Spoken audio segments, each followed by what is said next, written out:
All right, ladies and gentlemen, welcome back to some more modern Temur Delver. My name is Gems Magics. This game is a replay against Bant Uroza. Actually, it was just blue-red, blue-green Uroza, no white. And I want to show this match particularly because we won 2-1. This is a very difficult matchup to win, especially against a deck that is tier 1 right now, and we're playing, tier 8. So we're going to just commentate about this real quick. So this is game 1. We don't know what we're playing against to begin with. We land a Hex Drinker, though, at the beginning because our opening hand has fetch land, some removal, some counter spells, some card draw, and pretty much turn 1 threat is always good when we're playing Delver. So they land Gilded Goose. As soon as they play the Goose, we're like, okay, this is probably blue-green Uroza. So we just kill the Goose off, play our second land, hold up mana. Or sorry, we don't hold up mana. We play a Serum Visions, and at this point, we're just looking for more lands here. We have Of One Mind in our hand, which we can use as a 1-mana divination with Snapcaster. I think we topped a Lightning Bolt because we thought that they would have maybe another creature we'd want to kill. So they play an Astrolabe. I think they play a second Goose here. We then draw the Lightning Bolt that we topped. We kill the Goose. Yep, so we kill the Goose. Attack for 2. I think we hold open mana for Spell Snare because they could have Quaddle. They play an Uro, so this is bad news bears for us.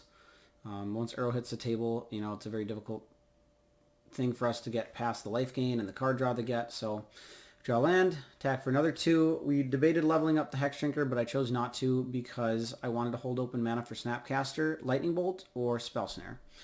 So they play an Urza down. We are in trouble here. We decide not to do anything at the end step. We play out the Snap. We Flame Slash the Urza down because we need to kill it right away. Unfortunately, they have a Metallic Rebuke, so they stop it, and pretty much just goes kind of downhill from here. We can't attack. They've got a 4/4 Construct. We have no way to remove it. Now, I was going to let these attacks go through so that I could have the Snap on the table to cast the Of One Mind for 1 blue because I have a human and a non-human. They play the Uro down, and I'm like, okay, well, this is bad. So I do decide to chump with the Snapcaster on the Construct because it's a 5/5 to save a little bit of life. I do have a Delver in hand, so I can play the Delver, and then I can play the Of One Mind for 1 blue because I have a Hex Drinker.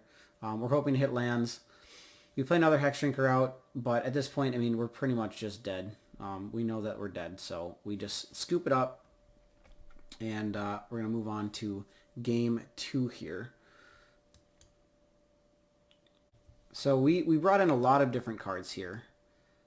But we brought in Surgical Extractions for Uro as well as Urza. Because if we can get Uro and Urza out of their deck, they have a very difficult time winning because they don't have many win conditions. We bring in Dispel for Cryptic Commands, all their dumb counterspell stuff. We bring in Collector Oof because it turns off their Baubles, it turns off their Astrolabes and all that stuff. Granted, Urza can still activate artifacts with his ability for a blue, but it doesn't let them, use Mishra's Bauble, like all that stuff. So we bring in Natural State. You can kill a Construct. Bring in Pillage, same thing. You can kill a Construct. Bring in Ashiok so that they can't fetch, and we can hit their Uro with it if it's in the graveyard. And that's pretty much it. So we bring in Dispel, 2 Surgicals, Pillage, Natural State, Collector Oof, 2 Ashioks. And I think we cut in this matchup, we cut Force Negations, we cut all the Thought Scours, and I think we cut a Mana Leak and a Tarfire. We want the Flame Slash because 4 damage can kill Urza. The Lightning Bolt we need because we do need to have some removal to kill their creatures like Emery, and the Quaddle can be very annoying for us to attack through if it just sits on the table with Death Touch. So yeah, so moving on to game 2 here. Our opening hand, we have an Oof in it with a Hex Drinker. So we get to land the Hex Drinker turn 1. play the oof out turn 2 and pretty much just lock all their artifacts out. We have a Flame Slash to kill anything. We have a Spell Snare to stop a Quaddle if they happen to have one. So pretty much this game is just in the bag for us right off the bat. We draw Veil of Summer, which is really good. So we land the oof right away. They crack their Bauble to draw a card. They don't crack the Spell Bomb. The Spell Bomb, I'm guessing they're bringing in for our Snapcasters and our Tarmogoyfs, but you know, this is where, again, this is exactly why, and I say this in like a lot of my games, but this is exactly the reason why I like Hexdrinker so much better than Hooting Mandrills. Because people bring in Graveyard Hate against this deck because of Tarmogoyf and Snapcaster Mage. And the Graveyard Hate a lot of times is irrelevant because we beat them down with Hexdrinkers and Delver of Secrets. And when you have Tarmogoyf and Hooting Mandrills in your deck, one, obviously they're fighting each other all the time for cards in the graveyard. Two, Hooting Mandrills is terrible in multiples because once you cast the first one, if it dies, you're not going to be able to cast the second one for probably a while unless you draw Thought Scours. So Hexdrinker can be played right off the bat as a 2-1, which is not a bad clock. And you'll see in this game that once it levels up to Pro Instance, a lot of times your opponent can't kill it anymore. And if you can get it up to Regeneratus mode, which I do a lot, and I think in Game 3 we do it, it just wins you the game.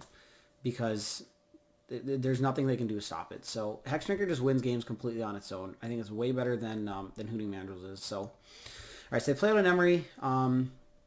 They mill over an Engineered Explosives, which is whatever. So we play out a land. We just level up our Hexdrinker to be a 4/4 so that we can swing through the Emery and they can't block it and trade. We want the oof obviously around still 2 and they can't trade with that. So we swing in for 6, put them down to 10. I think they play out the Engineered Explosives for some random reason, even though they know that they can't activate it. So the fact that they play the Engineered Explosives on 1, knowing they can't activate it with the oof, pretty much just telegraphs to me that they have a Quaddle in their hand. So I swing in with the Hexdrinker. Actually, I think I swing in with both.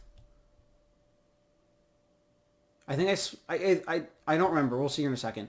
I swing with the Hexdrinker or the oof. I might just swing in with both of them because I know that they're going to flash in a Quaddle and we're just going to Spell Snare it. So I think we swing in with both for 6. They flash in a Quaddle just like we thought they would because they're hoping to block the oof so that way they get it off the table and they can use their Engineered Explosives to kill our Hexdrinker. We have the Spell Snare.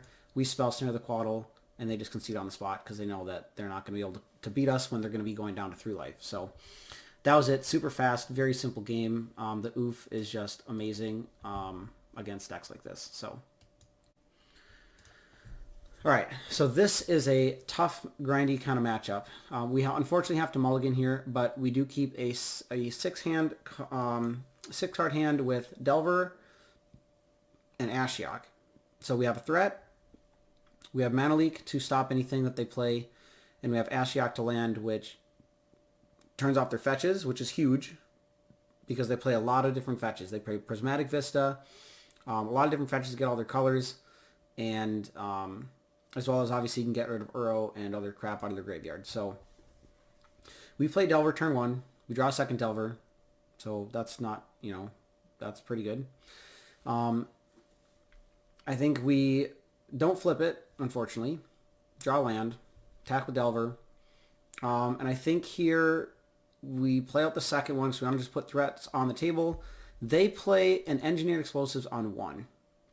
So this is a little bit of an interesting now game of chicken because obviously they can blow up both of our Delvers. So on our draw step here,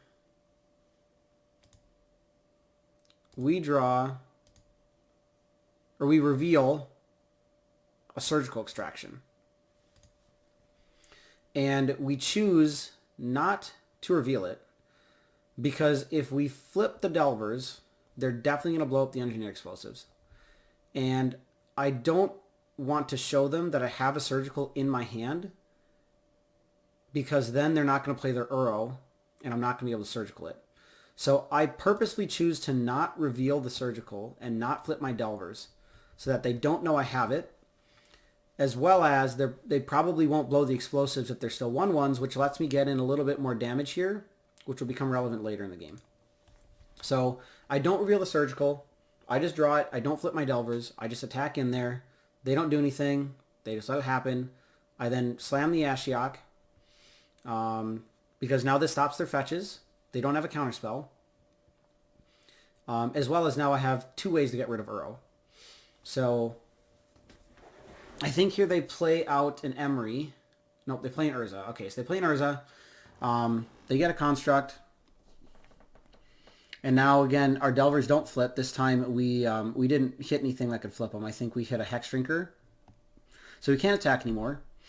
But we have a Bolt for the Construct. So I think we just bolt it now because we want to get rid of it before they can play another artifact and make it a 4/4. We attack in here just hoping that maybe they will block with the Urza and we can bolt it and then we can surgical it.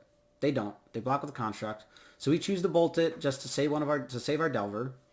To again make them have to use the engineered explosives to kill both of them if they want to. We don't play the Hex Drinker knowing that they have an engineered explosives. They're going to kill it. They attack one at Ashiok, obviously. And here's how they play the Emery. So they play the Emery. They hit an Uro. We have Surgical in our hand. So we go to Surgical it. And obviously they have a Spellbomb on the table. They Spellbomb themselves so that we can't hit their Uro, because getting rid of Uro out of their deck is a pretty huge blowout for them, which is fine. It gets the Uro out of the graveyard. Now, granted, we could have just Ashioked it on our main phase and gotten rid of it, but I wanted to go for the Surgical play because I wanted to get rid of all of them, as well as it makes them blow their Spellbomb for no value because they don't have any black mana. Now, again, our Delvers don't flip again because we reveal Snapcaster Mage, or we hit Snapcaster, which sucks, right? Because if these were 3/2s in the air, we'd be beating them down super fast. Now, I want to protect my Ashiok. And at this point, they're probably going to blow the explosives. So I choose to just not attack. They blow the explosives. I have Snap in my hand. I have a Bolt in my yard. They attack my Ashiok with both of their creatures here. So I had a decision to make. I can either Snapcaster and Surgical, like the engineered explosives, out of the yard so that they can't play it. And then I can play my Hex Drinker finally safe and start to get it up till I have a threat. Or I can Snapcaster, get Lightning Bolt, and I can Bolt the Emery, in which case they can't cast the Engineered Explosives because the Emery's not on the table anymore. Ultimately, I do decide to cast the Snapcaster Mage and block the Urza and then Bolt the Emery to keep my Ashiok high in loyalty. Because, again, I really want to keep it on the table. It stops them from being able to fetch, and it stops Uros from being able to be cast from the graveyard. Even though we don't have one in the graveyard right now, it's important. So I think we draw a land here finally, so we get to play the Hex Drinker. We get to level it up right away to level 4, or level 3, so it's a 4/4. So now we can block the Urza. And they don't have any black mana, so they can't kill it. And fortunately, they didn't have a counterspell. We do Ashiok them just to get rid of the explosives out of the yard so that they can't play an Emery and then play it. They play a second Urza, so they're kind of digging here to find an answer. Because they already had one on the table. So fortunately, we draw Lightning Bolt. So we just bolt the Construct down. We swing in there for 4. Now, I did make a mistake here. I think we attack for 4 first. They don't block. Obviously, they want to keep their Construct around, and they want to try to kill our Ashiok. So we bolt the Construct, and then I don't level up the Hex Drinker here. I should have put 1 level counter on it because I just needed to hold up mana for Mana Leak, and I just spaced out. So this should have been at 4. It didn't ultimately matter that much anyway because we did happen to get it up to Progenitus mode and win, but either way. So that was a little bit of a mistake. They attack our Ashiok for 1. I hold up mana for Mana Leak. They do have a Yorion, by the way, as their companion. So they choose to play it here because they don't probably have much else going on in their hand. We just Mana Leak it right off the bat, which feels great. And then I think we draw a land here. Nope, we draw Surgical. So we level up the Hex Drinker to 7, and we Surgical their Urzas in their graveyard.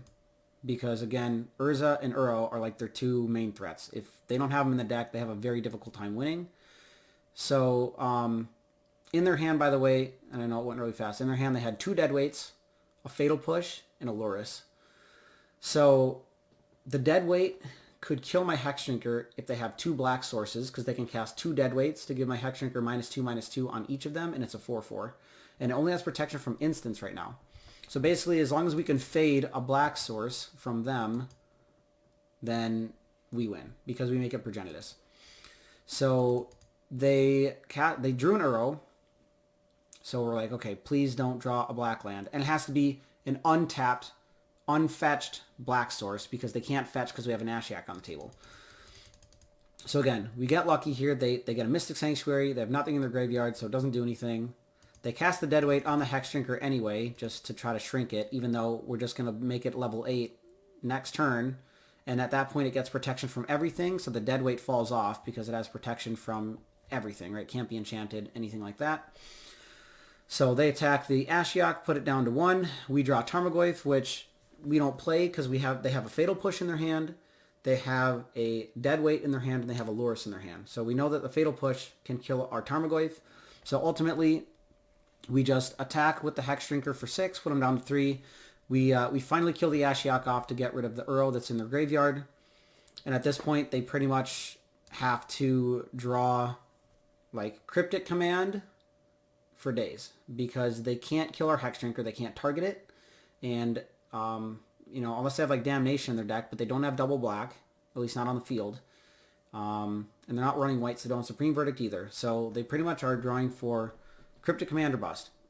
They draw a Spell Bomb, they crack it, use their black source, draw a card, they get an Astrolabe, play it, draw a card, then they play the Scalding Tarn. At that point, we know it's game over, because again, they have 3 cards left in their hand, which is a Deadweight, a Fatal Push, and a Lurrus, and none of those things are going to stop our Hex Shrinker from killing them. And I think they crack it anyway, and they spin the Urza. Luckily, they hit an Uro, but that only puts them up to 5 life. Our Hex Shrinker is a 6/6 with protection from everything.